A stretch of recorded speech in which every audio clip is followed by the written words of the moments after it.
कथा मैंने पढ़ी थी कहीं पे कि एक गौरैया पक्षी था, वो समुद्र के तट पर एक पेड़ पर छोटे से घोंसले में रहता था।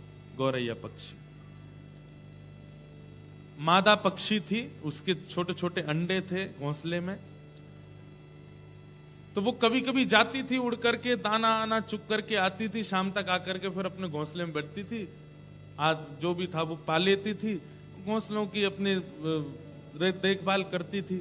वो बड़ी प्रसन्न थी, अब तो इतने दिन और रह गए, फिर मेरे अंडे खुलेंगे, इनमें से छोटे छोटे बच्चे निकलेंगे। हर माँ को एक प्रसन्नता रहती है, ऐसी जीवों को भी रहती है। वो प्रतीक्षा कर रही थी बस कि उसके जो घोंसले में अंडे हैं उनमें से बालक बाहर आएंगे। इतने में पता नहीं क्या हुआ कि एक ज्वार भाटा समुद्र में आया, जोर की लहर आई, और गौरैया गई हुई थी कहीं दाना चुगने के लिए, और उस लहर में पेड़ से वो घोंसला जो है वो बह करके समुद्र के अंदर चला गया। गौरैया पक्षी जब लौट करके आई तो उसने देखा कि उसका घोंसला नहीं है। तो हाथ जोड़ करके समुद्र नारायण से प्रार्थना करने लगी, आप इतने विशाल हैं, आप इतने बड़े हैं, आपका स्वरूप इतना बृहद है, हे समुद्र नारायण, मैं छोटा सा एक पक्षी हूं और मेरे छोटे छोटे अंडे हैं घोंसले में, और वो अभी डूबा नहीं है आपके अंदर, मुझे दिख रहा है वो तैर रहा है। आप कृपा करके एक ऐसी लहर लेके आओ ना कि ये घोंसला बाहर कर दो, मेरे बालक मुझे वापस कर दो।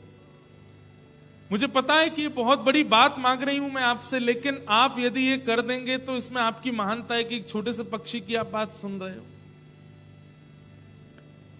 तो समुद्र नारायण प्रकट हो गए, समुद्र भगवान प्रकट हो गए, प्रकट होकर के जोर से हंसने लगे।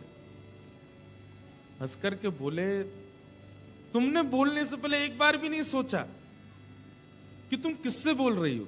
मैं समुद्र हूं, मेरा इतना विशाल रूप है, मैं इतना बड़ा हूं, मुझे फुर्सत नहीं है, और तुम छोटी सी पक्षी मेरे से कह रही हो घोंसला वापस कर दो। मतलब तुम सोच भी कैसे सकती हो ऐसा मुझसे बोलना? बोले, मुझे लगा कि आप इतने विशाल हैं तो आपका हृदय भी विशाल होगा, इसलिए बोल रही हूं। बोले, लौट जाओ, मुझ पर समय नहीं है, ये छोटी छोटी काम करने लग गया तो कितने लोग आ जाएंगे मेरे पास, हमारा ये कर दो, हमारा ये कर दो। लाखों करोड़ों की तादाद में मछलियां रहती हैं, वो सब कभी कभी बोलने लगेंगे हमारी ये बात मान जाओ। ऐसे थोड़ी होता है, स्तर पर बात की जाती है। थोड़ा अभिमान से समुद्र ने प्रत्युत्तर दिया। ध्यान से सुनना। गौरैया पक्षी ने बहुत प्रयास किए कि आप मान जाओ, नहीं माने। तो गौरैया पक्षी बोली, देखो आप नहीं मानोगे तो मैं आपको सुखा दूंगी। समुद्र नारायण बोले, तुम सुखाओगी मुझे? बोले, हाँ। कितनी सी हो तुम? एक लहर में तुम्हारे परखच्चे उड़ जाएंगे सारे, दिखोगे नहीं, अस्तित्व खत्म हो जाएगा, और मुझे सुखाओगी तुम? बोले, मैं सुखा दूंगी। कैसे सुखाओगी? तो गौरैया पक्षी छोटी सी गई और अपनी चोंच खोल के समुद्र का जल मुख में भरा और दूर जाकर के एक जगह खला दिया। बोले, ऐसे मैं पूरे जल को खला दूंगी, दूसरी तरफ तुमको सुखा दूंगी। समुद्र बोले, वाह, बहुत बढ़िया, करो, लगो। समुद्र नारायण तो हंस करके चले गए, लेकिन वो गौरैया पक्षी लगी, मुख में जल भरे, दूर फेंके, फिर भरे, फिर फेंके, फिर भरे, फिर फेंके। उसको देख करके दो चार गौरैया पक्षी और लगे। बोले, बताओ ये इतनी सी है, समुद्र को कम करने के लिए इसने ये बेड़ा उठाया, हो नहीं सकता, हम जानते हैं, पर ये कर तो रही है फिर भी। और धैर्यता के साथ सब लगे हैं कार्य को करने में। गौरैया पक्षियों को देख करके अन्य पक्षी प्रजातियों ने सोचा, जब ये लग रहे हैं तो हम क्यों नहीं लगे? तोते भी आ गए, साथ में कोयल भी आ गए, कौवे भी आ गए, जितनी पक्षियों की प्रजाति, सबके मन में आया कि समुद्र सूख तो नहीं सकता, पर ये गौरैया जब हार नहीं मान रही है, इतने धैर्यवंत होकर के कर रही है, तो हम क्यों ना इसकी सहायता करें। सब लोग लग गए। देखते ही देखते पृथ्वी पर जितनी पक्षियों की प्रजाति है सब एक साथ इकट्ठे हो गए, और किलोमीटरों अंदर तक समुद्र में केवल पक्षी ही पक्षी हैं। अपनी चोंच में जल भरते हैं और ले जाके बाहर फेंकते हैं। समुद्र हंस रहा है, बोल, करो। तुमको पता है तुम एक क्षण में जितना जल लेकर के बाहर फेंकते हो उसका 1,00,000 गुना ज्यादा जल हर क्षण मुझ में आ भी रहा है, हजारों नदियों से। क्या कर लोगे इससे तुम? पक्षी सब बोले हम करते रहेंगे, चाहे तुम बिल्कुल कम ना हो, धैर्य नहीं छोड़ेंगे। आकाश मार्ग में भूचाल आ गया, सारे पक्षी पृथ्वी से एक जगह इकट्ठे हो गए, समुद्र को हल्का करने में लगे। खबर पहुंची नारद जी के पास। नारद जी महाराज ने आकाश से देखा तो किलोमीटरों अंदर तक पक्षी पक्षी पक्षी पक्षी समुद्र के ऊपर है, चोंच में जल भरते हैं, किनारे पर ले जाके फेंकते हैं, एक जगह तालाब जैसा बन गया है समुद्र का। नारद जी महाराज ने मन में विचार किया कि ये समुद्र कभी हल्का हो नहीं सकता, समुद्र कभी सूख नहीं सकता, इसीलिए तो वो नारायण का स्वरूप माना जाता है, क्योंकि वो कभी खत्म हो ही नहीं सकता। लेकिन इन पक्षियों का धैर्य देखो, इन पक्षियों की लगन देखो, इन पक्षियों का विश्वास देखो, ये लगे हैं करने में। लेकिन समुद्र का जो अभिमान है ये अच्छा नहीं है। अगर समुद्र को थोड़ा अनुभव हो जाए कि वो घट रहा है तो अच्छा हो जाएगा। तो नारद जी महाराज सीधे गए गरुण जी के पास, भगवान के वाहन गरुण।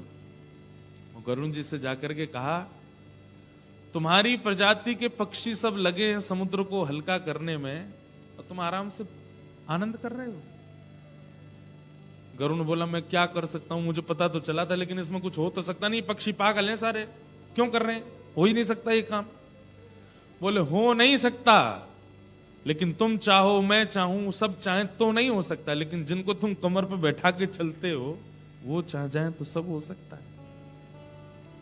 अपनी पक्षियों की एक बार पक्षधर बन जाओ, कह दो उनसे, और सुखाए ना समुद्र को, लेकिन समुद्र को अनुभव तो करा दें कि वो भी सूख सकता है।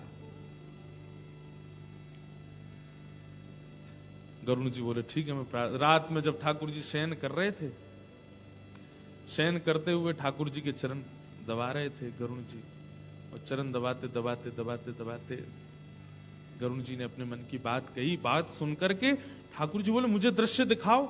जैसे दृश्य देखा ठाकुर जी बोले एक छोटे से गौरैया पक्षी के पीछे ये करोड़ों पक्षी लगे हैं समुद्र को सुखाने। बोले हाँ जी, और बोले घोंसले के लिए। घोंसला नहीं लौटाया समुद्र ने, हंस करके कह दिया छोटे छोटे लोगों की बात नहीं मानूंगा मैं। ठाकुर जी बोले ये तो अभिमान अच्छा नहीं है। तो बोले भगवान हम आपसे एक बात चाहते हैं, दुनिया का कोई भी व्यक्ति चाहे तो समुद्र नहीं सूख सकता, लेकिन आप चाह जाओ तो हो जाएगा। बोले समुद्र अगर सुखा दिया तो नूतन प्रलय हो जाएगा। बोले सुखाइए मत, पर समुद्र को अनुभव करा दीजिए कि वो भी सूख सकता है। ठाकुर जी बोले ठीक है। तुरंत भगवान ने अपने सुदर्शन चक्र को आज्ञा की, हे सुदर्शन नारायण 12 सूर्य 12 सूर्यों के समान तपायमान हो जाओ तुम, और जाकर के समुद्र के ऊपर द्रुत गति से दौड़ने लगो। तो एक तो सुदर्शन चक्र वो पहले ही महाज्वाला, सुदर्शन महाज्वाला, महाज्वाला है, अग्नि वहीं से प्रकट होती है भगवान के सुदर्शन से। और उनको भी ठाकुर जी ने कहा कि तुम 12 सूर्यों के समान, एक सूर्य का ताप नहीं सह पाते हम लोग। और आपके ऑस्ट्रेलिया में तो वैसे ही बताते हैं कि यहाँ ओजोन लेयर में कुछ है डिफेक्ट, ऐसे सूर्य का प्रकाश आता है कि लोगों को स्किन कैंसर हो जाता है, स्किन की बीमारी हो। मतलब अगर ओजोन लेयर नहीं हो तो सूर्य की डायरेक्ट रेज हम सहन भी नहीं कर सकते, जबकि करोड़ों किलोमीटर दूर है हमसे। ऐसे एक सूर्य की ताप नहीं सहन कर पाते, ऐसे 12 सूर्यों के समान तपायमान हो गए कौन? सुदर्शन जी। एक सूर्य तो आकाश में था, लेकिन तभी समुद्र नारायण ने देखा ये दूसरा सूर्य कहां से आ रहा है। और वो जैसे जैसे पृथ्वी के समीप आने लगा, द्रुत गति से सारा पानी उड़ने लगा आकाश की ओर, किनारे छोड़ने लगा समुद्र, धीरे धीरे भीतर जाने लगा, मछलियां मरने लगी। मतलब चंद सेकंडों में किलोमीटरों भीतर चला गया समुद्र। उसी समय समुद्र नारायण प्रकट हो गए, सुदर्शन भगवान से प्रार्थना की, बोल भगवान मुझे मत मारिए, आप क्या कर रहे हैं, प्रलय हो जाएगा। बोले तुमने अभिमान कैसे किया कि तुमको कोई सुखा नहीं सकता। बोले आपको किसने भेजा? बोले मुझे भगवान ने भेजा। बोले किसकी सहायता के लिए भेजा? बोले गौरैया की सहायता के लिए भेजा, तुमको सुखाने की आज्ञा की। अरे भगवान, मुझे मत सुखाइए, आज्ञा कीजिए, आज के बाद ऐसा मान नहीं करूंगा, मुझे क्या सेवा करनी है। बोले घोंसला ले जा करके सप्रेम सहर्ष गौरैया को दे दो। वही विशाल समुद्र छोटे से घोंसले को लेकर के आए और गौरैया के चरणों में धर दिया। एक छोटी सी गौरैया के लिए समुद्र सूखने की स्थिति में आ गया। किसके प्रभाव से? केवल धैर्य, धैर्य की ताकत। बंधुओं, आज की तारीख में वही धैर्य शून्य के समान है हमारे चित्त में।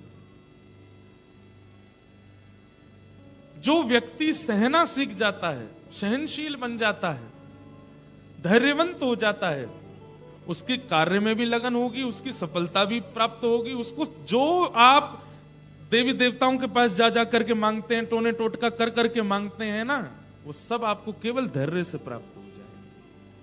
लेकिन वही हम धारण नहीं करते। धैर्य धारण करो। धत्ते धैर्यम तु यो धीमन, श्रीमद् भागवत जी में आज्ञा करते हैं कि धैर्य धारण करो।